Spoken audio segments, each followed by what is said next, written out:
J'ai testé pour vous le capteur Inner Balance Cohérence Plus de HeartMath et je vous explique pourquoi mesurer sa variabilité cardiaque est pertinent. En effet, la variabilité cardiaque est un biomarqueur important, unanimement reconnu par la science, qui permet de suivre l'état d'équilibre du système nerveux autonome, c'est-à-dire l'équilibre entre stress et récupération. Cet équilibre peut être obtenu et maintenu par une pratique de régulation respiratoire appelée cohérence cardiaque. Alors, on le sait, la respiration est plutôt à la mode et on la cuisine à toutes les sauces. Il y a cependant une plage de fréquences respiratoires qui est plus intéressante que les autres. En quoi le capteur de HeartMath peut être un coach efficace qui tient dans votre poche, c'est ce que je vous explique dans cette vidéo. Restez connectés. Me voici dans ma version primitive. Certains d'entre vous pensent peut-être que je n'ai pas beaucoup changé et vous avez raison. Cependant, je dois vous retourner le compliment car nous avons tous très peu évolué depuis notre dernière mise à jour il y a environ 200 000 ans, à savoir la version Homo sapiens 1.0. Entre autres, nous avons exactement le même système nerveux que nos ancêtres et en particulier le même système nerveux autonome qui régule automatiquement les fonctions physiologiques internes involontaires telles que le rythme cardiaque, la température corporelle, la respiration et la digestion. Et tout cela sans aucun effort conscient de notre part. Le système nerveux autonome maintient l'homéostasie du corps, il est essentiel à la survie et adapte le corps aux besoins internes et externes. Pour maintenir cet équilibre essentiel, le système nerveux autonome dispose de deux modes de fonctionnement qu'il est bon de comprendre. Le système nerveux sympathique qui mobilise nos ressources en réponse à une menace potentielle. Cette mobilisation déclenche une réaction de fuite ou de combat en accélérant le rythme cardiaque et la respiration et en interrompant la digestion, pour ne citer que les effets les plus perceptibles. L'activation du système sympathique est coûteuse en énergie. Le système nerveux parasympathique, quant à lui, est un mode de récupération d'énergie. Il est plus communément appelé mode de repos et de digestion et est caractérisé par un ralentissement du rythme cardiaque et de la respiration et une reprise de la fonction digestive.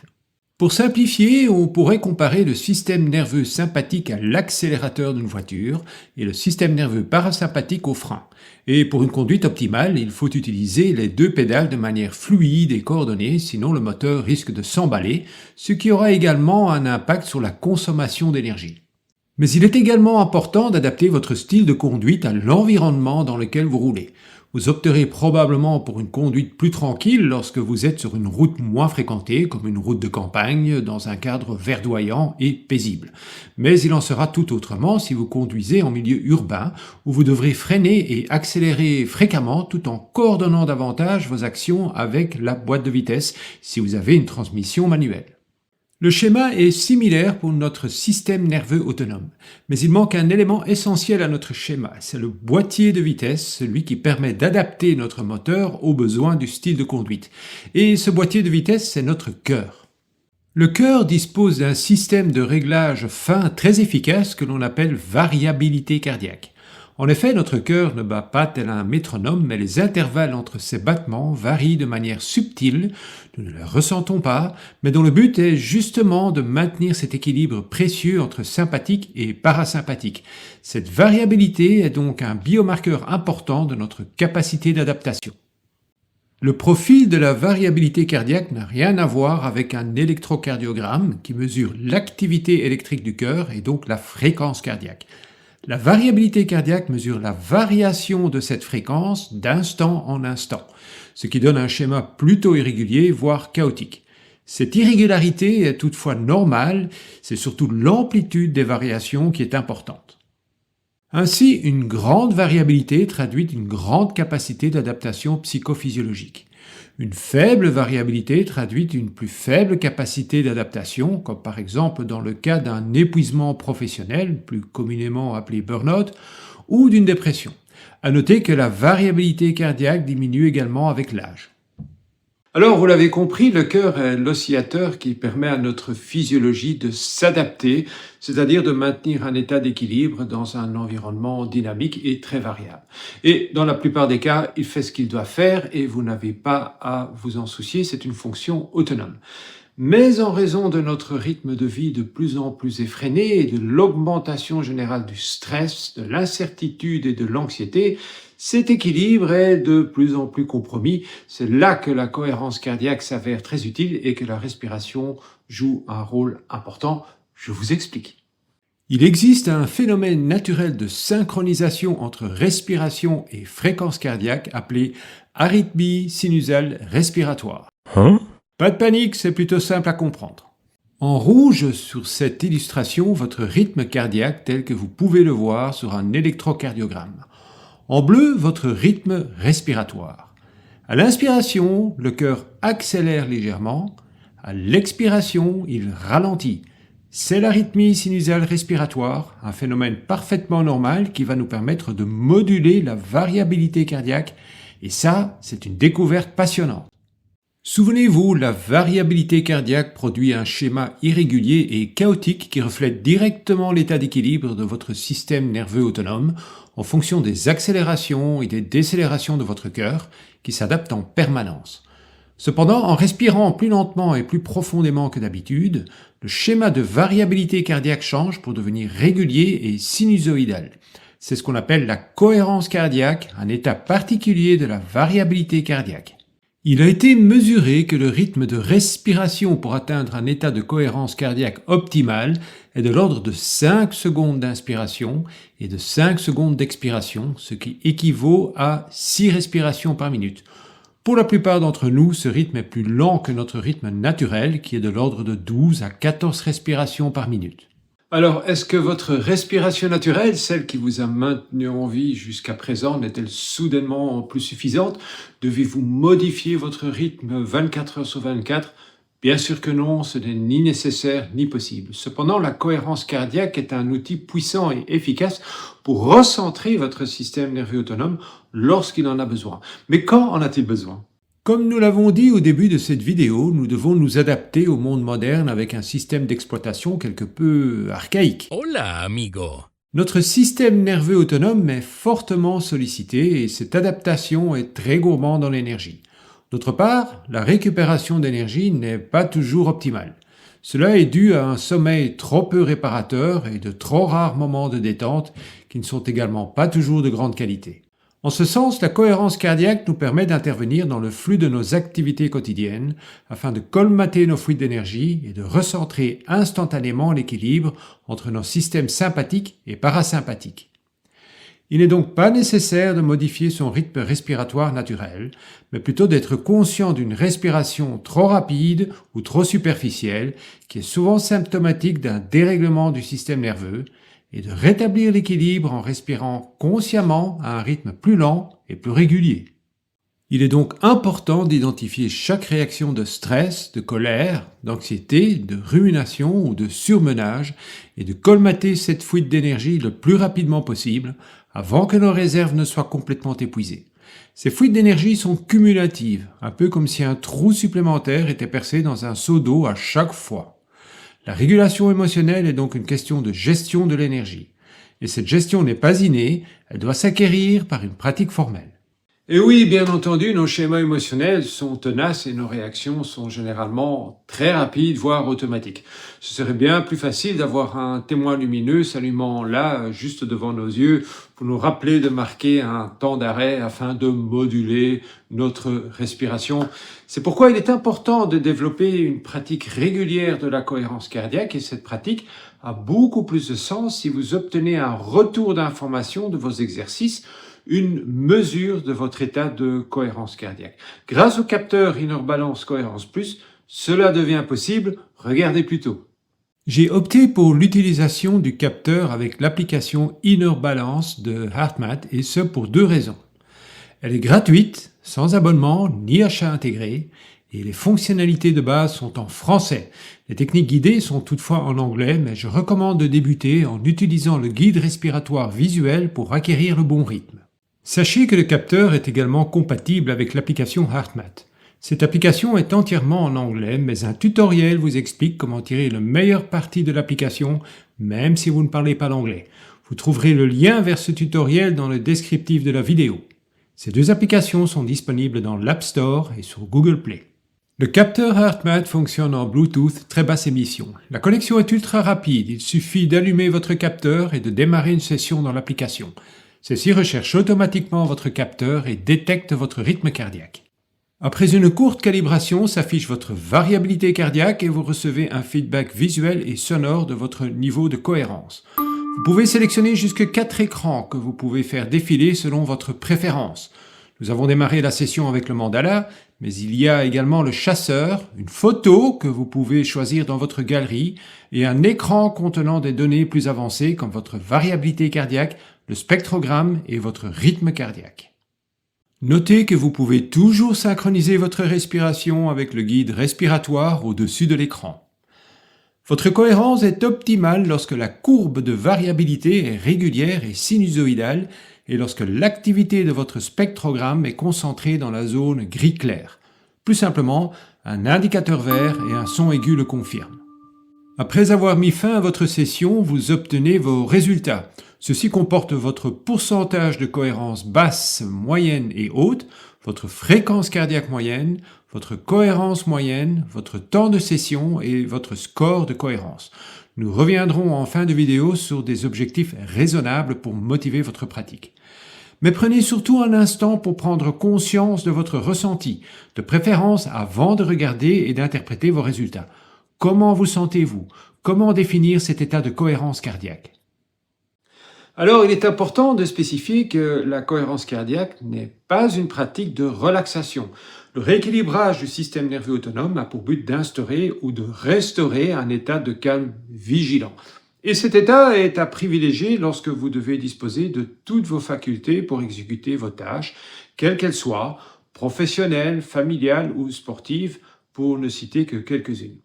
J'ai eu l'occasion d'interviewer Lindsay de Grande, qui a été championne de Belgique d'athlétisme sur le 1500 mètres, Charlie Van Snick, double championne d'Europe de judo et double médaillée de bronze aux championnats du monde et aux Jeux olympiques, toutes les deux adeptes de la cohérence cardiaque pour se projeter dans la zone avant une compétition. Léon Marchand, 4 fois médaillé d'or en natation au JO de Paris en 2024, a lui aussi confessé l'utilisation de la cohérence cardiaque dans le cadre de sa préparation mentale. La cohérence cardiaque faisait d'ailleurs partie de ma panoplie personnelle d'outils de gestion du stress lorsque j'étais pilote de chasse et j'ai par la suite formé des coachs en cohérence cardiaque à la Défense belge et chez les contrôleurs aériens de l'aéroport international de Bruxelles. Comme vous pouvez le constater, la cohérence cardiaque jouit d'une assez bonne réputation, mais qu'en dit exactement la science? Depuis sa création en 1991, l'Institut HeartMath se consacre à l'étude de la cohérence cardiaque, au développement de la technologie permettant de la mesurer et à l'élaboration de techniques pour la pratiquer.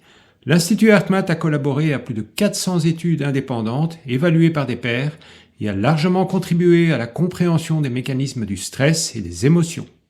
Il faut toutefois bien comprendre la nuance scientifique entre variabilité cardiaque et cohérence cardiaque. Lorsque vous saisissez variabilité cardiaque ou heart rate variability en anglais dans PubMed, le moteur de recherche de référence de la littérature biomédicale, elle apparaît dans pas moins de 66 000 études. Quant à la cohérence cardiaque, elle n'apparaît qu'un peu plus de 5 000 fois. Mais d'où vient cette différence? La variabilité cardiaque, nous l'avons déjà dit, est un biomarqueur utilisé dans de nombreux domaines comme la cardiologie, la gestion du stress, la médecine du sommeil ou encore la performance sportive. La cohérence cardiaque est un état spécifique de la variabilité cardiaque caractérisé par une oscillation régulière et sinusoïdale. Mais si c'est joli à voir, elle apporte surtout de réels bénéfices qu'il est bon d'énumérer. Elle stabilise rapidement le système nerveux autonome. Elle améliore la régulation émotionnelle, elle optimise les fonctions cognitives et elle a une action physiologique intéressante, une baisse du taux de cortisol, une meilleure régulation de la pression artérielle, une modulation de l'inflammation et une meilleure récupération. La cohérence cardiaque est donc l'une des rares pratiques qui permet d'influencer volontairement, rapidement et mesurablement l'équilibre neuro-émotionnel en s'appuyant sur des mécanismes physiologiques naturels. Une dernière question subsiste, quand et combien de temps faut-il pratiquer quotidiennement? Les états, même si mesurables, sont-ils durables? N'est-ce pas une tâche de plus dans une liste déjà bien remplie? Voyons ce qui est possible et recommandé. Une étude récente menée par le psychologue Sylvain Laborde et son équipe, en collaboration avec l'Université allemande du sport de Cologne, a montré que plus la séance de cohérence cardiaque est longue, plus l'efficacité du nerf vague est grande. Le nerf vague agit comme un frein naturel qui ralentit le rythme cardiaque et abaisse la pression artérielle afin de favoriser la relaxation. Une étude parallèle a montré qu'un rythme de 5 secondes d'inspiration et 5 secondes d'expiration est le plus efficace, avec même une petite longueur d'avance pour un rythme 4-6 qui favorise davantage le frein vagal et la détente. Cette étude a également montré que des techniques populaires comme la respiration en carré ou 4-7-8 procurent de moins bons résultats en termes de régulation de la variabilité cardiaque. Il convient toutefois de noter que HeartMath a opté pour un rythme symétrique par défaut de 5-5. L'hypothèse de HeartMath est que c'est le tonus vagal global qui importe, c'est-à-dire la capacité du cœur à accélérer et à ralentir dans le contexte d'une agilité accrue entre la mobilisation et la récupération.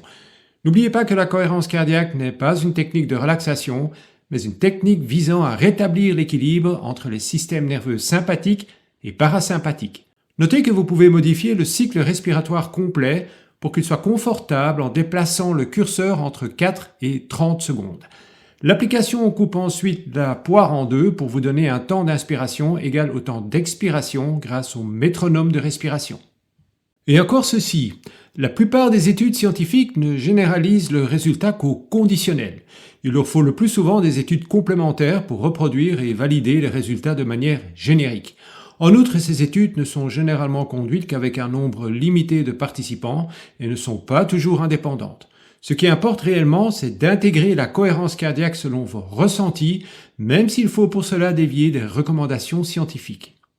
HeartMath recommande de plus courtes sessions pour commencer, 3 fois 5 minutes par jour avec un objectif raisonnable de 300 points. Vous pouvez évidemment adapter cet objectif selon vos propres résultats. Il est également conseillé de faire une séance hebdomadaire de 15 minutes. L'application vous invite à augmenter le niveau de difficulté lorsque vous atteignez une cohérence haute, c'est-à-dire dans la zone verte, de 80 à 90% au cours de vos séances. Vous pouvez modifier votre niveau d'entraînement dans les paramètres. Les zones rouges, bleues et vertes sont alors redistribuées. Plus le niveau est élevé, plus il est difficile d'atteindre la zone verte. C'est à la fois ludique et motivant. Notons enfin que HeartMath estime que vous avez très bien travaillé dès que vous obtenez une cohérence moyenne de 2 ou plus. Terminons par cette conclusion surprenante. Se mettre en colère, ou même penser pendant 5 minutes à une situation qui vous a mis en colère, perturbe l'équilibre de votre système nerveux pendant jusqu'à 6 heures. En revanche, 5 minutes de cohérence cardiaque rétablissent cet équilibre pendant jusqu'à 4 heures. Ces conclusions ont été établies sur base du contrôle des niveaux de cortisol sanguin chez les sujets étudiés. Cela montre que la gestion des émotions n'est pas à prendre à la légère. Alors, je vais être honnête avec vous, il m'a fallu de nombreuses années pour comprendre les mécanismes complexes de la cohérence cardiaque. J'ai essayé de condenser tout ce que je sais en 15 minutes pour vous convaincre de son utilité et de sa pertinence. Je la pratique quotidiennement depuis près de 20 ans et cela m'a beaucoup apporté en termes de résilience et de clarté mentale. Je mesure régulièrement mes séances et je peux vous assurer qu'un entraînement régulier engendre une progression de vos valeurs de cohérence. Cependant, vous n'avez pas besoin d'un capteur pour pratiquer. Il existe de nombreux guides de respiration disponibles sur Internet ou dans les boutiques d'applications les plus populaires. Même une montre avec une trotteuse fera l'affaire. Si le capteur Inner Balance Cohérence Plus vous intéresse, je vous offre un code de réduction unique de 15% que vous pouvez saisir directement lors de la finalisation de votre panier. Tout est dans le descriptif de cette vidéo ci-dessous. Il ne me reste plus qu'à vous remercier. Si vous avez apprécié cette vidéo, je vous serai reconnaissant de lui donner un petit coup de pouce. Et si ce type de contenu vous intéresse, n'hésitez pas à vous abonner à cette chaîne. Il y a encore beaucoup de choses intéressantes à venir. Je vous dis merci et à bientôt!